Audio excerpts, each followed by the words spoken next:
ces consultations, j'ai envie de dire, de contrôle, de cueillette, comment ça se passe? On peut venir librement, en fait, vous les montrer, il faut prendre un rendez-vous? À Genève, actuellement, durant la période Covid, c'est uniquement et exclusivement sur rendez-vous téléphonique.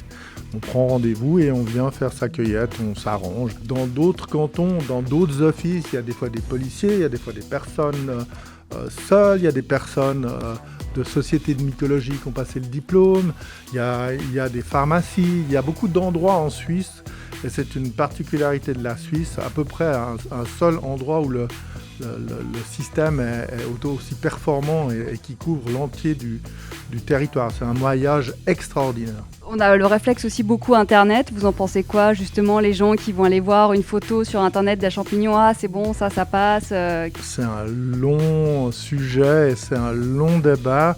Oui, il y a des gens qui nous envoient des photos. Alors non, on ne fait pas de contrôle sur les photos. Ça, c'est la première des choses.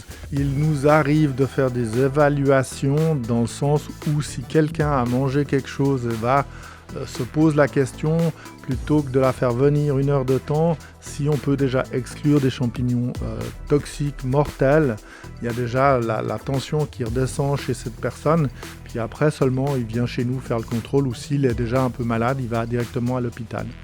Mais non, en général, nous ne faisons pas de contrôle sur des images. Il y a un deuxième aspect maintenant, il y a des applications qui vous disent quels champignons vous mangez. À l'heure actuelle, elles ne sont pas assez précises. Peut-être qu'un jour, avec une sonde, quelque part, vous pourrez mesurer quelque chose, mais pour l'instant, il n'y a heureusement, à mon sens, que la connaissance qui fait qu'on peut déterminer avec précision des champignons. La deuxième chose, c'est sur Facebook, par exemple, pour ne pas le citer, vous avez des groupes.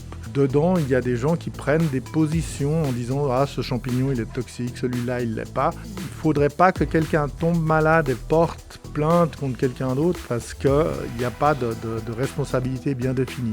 Mais c'est à la mode, oui. Alors, j'ai vu un chiffre, l'année dernière, il y avait à peu près 500 intoxications en Suisse dues aux champignons. Des intoxications, mais qui en général se terminent bien. Aujourd'hui, on a des traitements. Je dirais qu'il y a toujours des intoxications, souvent par méconnaissance de notre système, des gens qui sont pas forcément au courant ou qui font pas de recherche sur Internet, qui ont mangé des champignons ailleurs, ils croient que c'est peut-être les mêmes, etc. Oui, il y a cette problématique-là.